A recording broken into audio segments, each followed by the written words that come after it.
امریکہ کے ایران پر حملے کے بعد بہت سے لوگ تجزیہ کار یہ کہہ رہے ہیں کہ اس سے جنگ عظیم 3 کی شروعات ہو سکتی ہے۔ اب مجھے نہیں معلوم کہ ہو سکتی ہیں یا نہیں، وہ تو ڈیپینڈ کرے گا بہت سے فیکٹرز پہ، لیکن ایک بات طے ہے کہ اس جنگ کی اصل وجہ جو ہے وہ سرمایہ داری نظام ہے۔ یہ جو نظام تھا سرمایہ داری نظام، یہ صنعتی انقلاب کے بعد شروع ہوا، اور صنعتی انقلاب جب آیا اس کے بعد دنیا میں پروڈکشن کیپیسٹی بہت زیادہ ہو گئی، مطلب جوتے بے انتہا بنتے تھے، خوراک بے انتہا پیدا ہونی شروع ہو گئی، ہر چیز جو تھی وہ جہاں پہلے 1 بنتی تھی اس کی جگہ 100 بننی شروع ہو گئی، کیونکہ مشینی دور تھا، تو انسانی لیبر کے بجائے مشینوں کے استعمال کی وجہ سے، اور اب تو اے آئی کا اور بھی بہت سے فیکٹرز اس میں آ گئے ہیں۔ یہ خیال تھا کہ اب کیونکہ ہر چیز اتنی وافر مقدار میں بننا شروع ہو جائے گی، دنیا سے بھوک ختم ہو جائے گی، غربت ختم ہو جائے گی، کوئی ننگے پاؤں نہیں پھرے گا، کوئی بھوکے پیٹ سوئے گا نہیں، لیکن وہ ساری جو امیدیں تھیں وہ خاک میں مل گئیں۔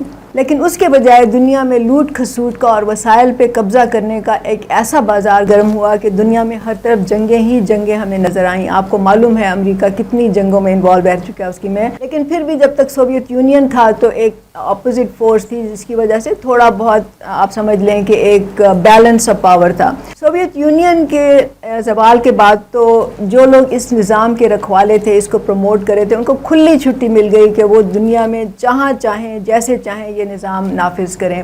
تو سرمایہ داری کا، فری ٹریڈ اکانومی کا، اور اس کے علاوہ جو فائنینشلائزیشن آف کیپٹل ہے اس کی وجہ سے، پھر بینکنگ سیکٹر کا کنٹرول آ گیا بیچ میں، اس کی وجہ سے دولت نہ صرف کہ غریب افراد سے امیر افراد کی طرف منتقل ہونا شروع ہو گئی، بلکہ غریب ملکوں سے امیر ملکوں کی طرف جو ہے اس کا ٹرانسفر شروع ہو گیا۔ اس سے کیا ہوا کہ پوری دنیا میں امیر اور غریب کا فرق ایک انتہائی بلندیوں تک پہنچ گیا۔ اب ہم بات کرتے ہیں گلوبل ساؤتھ اور گلوبل نارتھ کی۔ گلوبل نارتھ میں وہ ممالک ہیں جو کہ بہت امیر ہیں، گلوبل ساؤتھ میں وہ ممالک ہیں جو کہ بہت غریب ہیں، اور سرمایہ جو ہے وہ اس نظام کی وجہ سے گلوبل ساؤتھ سے گلوبل نارتھ کی طرف منتقل ہوتا چلا جا رہا ہے۔ اس وقت حالت یہ ہے کہ صرف 20% لوگ ہیں جن کے ہاتھ میں دنیا کی 85% دولت جو ہے وہ ان کے ہاتھ میں ہے، ان کا کنٹرول ہے اس پہ۔ 1992 میں فرانسس فوکویاما، ایک ان کو کہتے ہیں انٹلیکچوئل ہیں، تجزیہ کار ہیں جو بھی ہیں، انہوں نے ایک کتاب لکھی تھی، اس کا نام تھا اینڈ آف ہسٹری۔ اچھا، اینڈ آف ہسٹری میں انہوں نے یہ لکھا تھا کہ اب سوشلزم کا خاتمہ ہو گیا ہے، اب وہ نہیں آئے گا واپس، اور اب جو اس وقت نظام ہے جو کہ لبرل ڈیموکریسی ہے، فری ٹریڈ اکانومی ہے، ریاست کا جو کردار معیشت میں ہوتا تھا وہ اب ختم ہو گیا ہے۔ اب یہ جو نظام ہے یہ ایک بہت ہی بہترین نظام ہے، یہ جو نظام ہے اب یہ رہتی دنیا تک چلے گا۔ اینڈ آف ہسٹری کا یہ مطلب تھا۔ ابھی میں حال ہی میں ان کا ایک انٹرویو سن رہی تھی، اور وہ یہ کہہ رہے تھے، انہوں نے اعتراف کیا کہ ان کی جو اسیسمنٹ تھی وہ کمپلیٹلی غلط تھی۔ اس کی وجہ سے جو ریاست نے معیشت میں اپنا کردار بالکل ختم کر دیا تھا، اس کی وجہ سے جو سوشل سیکٹر میں پرابلمز کریٹ ہوئے ہیں، مطلب لوگوں کو تعلیم نہیں میسر، لوگوں کو ہیلتھ کی فیسلٹیز نہیں میسر، وہ اس کا نتیجہ ہے۔ تو اب وہ یہ کہہ رہے تھے کہ ہاں، ریاست کا سوشل سیکٹر میں معیشت میں ایک کردار ہونا چاہیے، سرمایہ داری نظام کو کھلی چھٹی نہیں ہونی چاہیے کہ وہ جو مرضی کرتے رہیں، پرائیویٹ سیکٹر کو اس طرح بغیر لگام کے نہیں چھوڑ دینا چاہیے، اور وہ اس کے نقصانات بتا رہے تھے۔ لیکن مجھے تھوڑا سا افسوس ہوا، کیونکہ انہوں نے جو اس کا حل تجویز کیا، انہوں نے کہا کہ اس میں اس طرح سے اصطلاحات ہو سکتی ہیں، آپ سرمایہ داری نظام کو انڈر کنٹرول رکھ سکتے ہیں، لیکن یہ بات بھی غلط ثابت ہو چکی ہے۔ میرا خیال ہے کہ جب اگلی دفعہ وہ انٹرویو دیں گے تو وہ اس پہ بھی بات شاید ان کا نقطہ نظر بدل چکا ہو تب تک۔ اس کی وجہ سے جو ان ایکوالٹی ہے، جو دولت کی تقسیم کا اتنا زیادہ غلط نظام ہے، اس کی وجہ سے جو ہمیں پوری دنیا میں ایک انتشار نظر آ رہا ہے، فساد نظر آ رہا ہے۔ امریکہ جس کو کہ سمجھا جاتا تھا کہ یہ دنیا کا سب سے زیادہ سٹیبل ملک ہے، مطلب یہ کہ یہاں پہ نظام مضبوط ہے، ہر چیز جو ہے وہ سسٹم کے تحت چلتی ہے، وہاں بھی آپ کو نظر آ رہا ہے کہ وہاں بھی بے چینی ہے۔ آپ کو معلوم ہے کہ LA میں کیا ہو رہا ہے، نیو یارک میں تحریکیں چل رہی ہیں، پورے مطلب لوگوں کے درمیان جو پولیٹیکل ڈیوائیڈ ہے وہ بہت زیادہ ہو گئی ہے، خاص طور سے ابھی ٹرمپ کے بعد۔ اس کے علاوہ اسرائیل میں نتن یاہو کے خلاف یہ نو کانفیڈنس کی جو تحریکیں چلی ہیں، ابھی تک کامیاب تو نہیں ہوئی، لیکن وہاں پہ بھی ایک ٹسل چل رہی ہے۔ ایران میں خود جو ہے آپ کو معلوم ہے کہ وہاں پہ تحریکیں چلی ہیں، اور لوگ جو ہیں وہ اپنی حکومت سے خوش نہیں ہیں، اس ریاست سے یا اس نظام سے جو وہاں پہ رائج ہے اس پہ خوش نہیں ہے۔ پاکستان کے نظام کی میں ابھی تھوڑی دیر میں بات بات کروں گی. تو اصل بات یہ ہے کہ جنگ کے پیچھے وجہ یہی ہے. اس میں مذہب کا کتنا ہاتھ ہے. آپ کو معلوم ہے کہ جو اسرائیل کی ریاست ہے وہ قائم مذہبی بنیادوں پہ ہوئی تھی. مطلب اسرائیل نے یہ کہا تھا کیونکہ ببلیکل ٹائم سے بہت پرانے زمانے میں اس خطے میں کیونکہ ہمارا راج تھا تو یہ ہماری حق ہے, ہماری ملکیت ہے اور ہمیں یہ ملنی چاہیے. تو اس کے پیچھے ایک ریلیجس آرگیومنٹ تھا. اسی طرح ظاہر ہے کہ جو فلسطینی ہیں وہاں پہ مسلمان ہیں تو ان کا بھی ایک ریلیجس آرگیومنٹ ہے کہ ہم بھی اس میں حصے دار ہیں اور ہم بھی حقدار ہیں. اور اسی لیے ایک 2 اسٹیٹ تھیوری کا جو نظریہ تھا وہ بھی پیش کیا گیا, لیکن اسرائیل کو وہ قبول نہیں ہے تو اس وجہ سے وہ امپلیمنٹ نہیں ہو سکا. ایران کی ریاست وہ تو ہے ہی مذہبی بنیاد پہ قائم ہوئی ہوئی ہے, وہاں پہ وہی نظام ہے تو ان کا بھی یہی آرگیومنٹ ہوتا ہے. اصل میں آپ اگر دیکھ لیں تو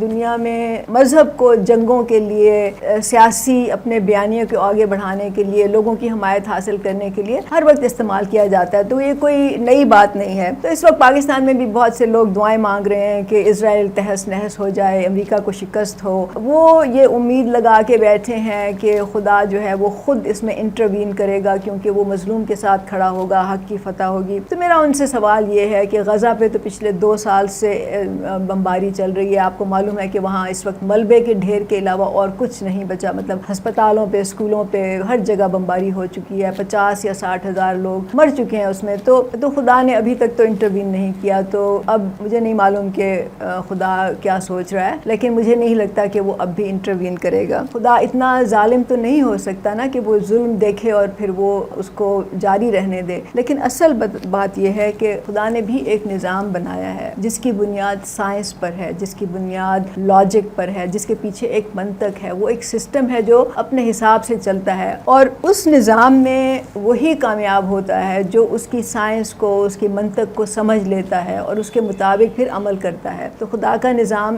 بنا جو ہے وہ جس بیسس پہ بنا ہے آپ کو وہ سمجھنے کی ضرورت ہوگی. امریکہ جو ہے یا اسرائیل جو ہے وہ آپ کی دعاؤں سے نیست و نابود نہیں ہو سکتے, آپ کی دعاؤں سے شکست نہیں کھا سکتے. ابھی جو حال ہی میں انڈیا اور پاکستان کی جنگ ہوئی تھی, اگر چین ہماری مدد نہ کرتا تو آپ کو معلوم ہے ہم کہاں کھڑے ہوتے. میں وہ الفاظ بھی دہرانا نہیں چاہتی یا کہنا نہیں چاہتی کہ پھر ہمارا کیا حال ہوتا. اگر ہمارے پاس ایٹمی قوت نہ ہوتی تو ہمارا کیا حال ہوتا. تو دیکھیں جنگوں کے پیچھے بھی ایک سائنس ہوتی ہے, ایک اس کے پیچھے ایک نظام ہے, اس کے پیچھے محرکات ہیں جو ڈیسائیڈ کرتے ہیں کہ آپ جیتیں گے یا ہاریں گے. ایک اور جو انٹرسٹنگ بات ہے وہ یہ ہے کہ آخر امریکہ اسرائیل کے اتنا کیوں انفلوئنس میں ہے, کیوں امریکہ جو ہے وہ اسرائیل کی ہر بات مان رہا ہے, کیونکہ امریکہ تو بہت بڑا ملک ہے, اسرائیل اس کے مقابلے میں کچھ بھی نہیں ہے. تو آپ کو یہ بھی یاد ہونا چاہیے پھر یا پتہ ہونا چاہیے کہ امریکہ نے اسرائیل کی بنیاد ہی اس بات پہ رکھی تھی یا وہ اس کی حمایت ہی اس بات پہ کر رہا ہے کہ وہ بھی اس خطے میں ان وسائل پر اپنا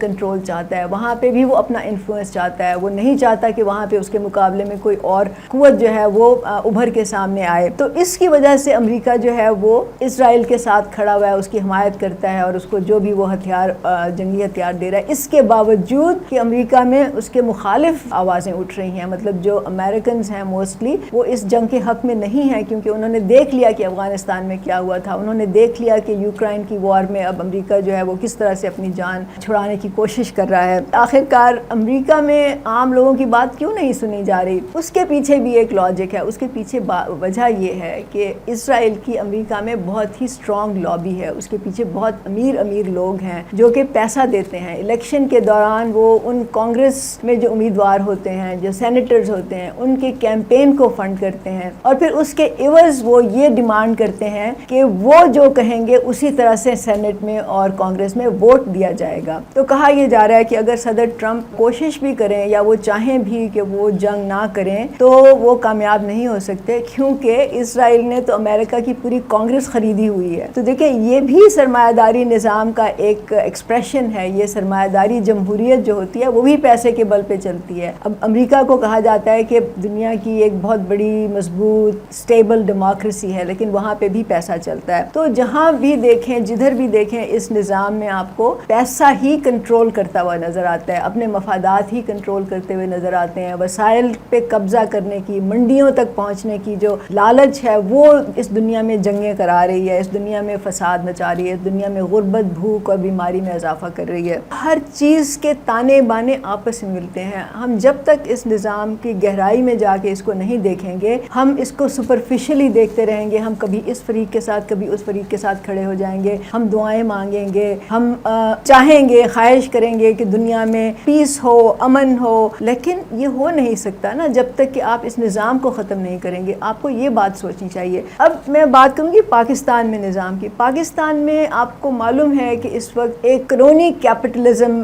جو ایک فالس قسم کی سرمایہ داری نظام ہے وہ اس وقت رائج ہے. اس کے ساتھ جاگیرداری نظام کا غلبہ ہے, پھر آپ کا قبائلی سرداری نظام ہے, پھر یہاں پہ مافیاز ہیں. تو پاکستان میں تو سچویشن بہت کمپلیکس ہے. تو یہاں پہ اگر آپ دیکھیں تو کیا آپ طاقتور کے سامنے کھڑے ہو سکتے ہیں؟ کیا ایک عام انسان جس کو وڈیرا اپنے حویلی میں بلا کے اس کو پٹوائے, اس کو مارے, اس کو جو بھی اس پہ ظلم کرنا ہے وہ کرے, استحصال کرے, یا غنڈے جو ہیں وہ ان کے گھروں میں بھیجے, کیا وہ دعاؤں سے کنٹرول ہوگا؟ دعاؤں سے تو نہیں ہوگا نا. اس کے لیے تو پھر آپ کو ایک اسٹریٹجی ڈیولپ کرنی پڑے گی. اور یہی حال ہے جب آپ دیکھتے ہیں کہ ایک لینڈ کروزر میں جانے والا جب بائک والے سے کوئی ایکسیڈنٹ ہوتا ہے, وہ اتر کے اس کو مارنا شروع ہوتا ہے, تو اس کے پیچھے بھی یہی سائنس ہوتی ہے یا یہی نظام ہوتا ہے جو اس کے پیچھے کار فرما ہوتا ہے. ہم نے اگر اس دنیا کو بہتر بنانا ہے, پاکستان کو بہتر بنانا ہے, تو ہمیں اس نظام کو سمجھنا پڑے گا, کیونکہ اس کے بغیر ہم صرف ہاتھ پہ ہاتھ دھرے بیٹھے رہیں گے, غیبی امداد کا انتظار کریں گے, لیکن ہونا وہی ہوگا جو کہ خدا کے نظام میں جو سائنس کا, لاجک کا, منطق کا جو ایک عنصر ہے وہی آخرکار حاوی ہوگا.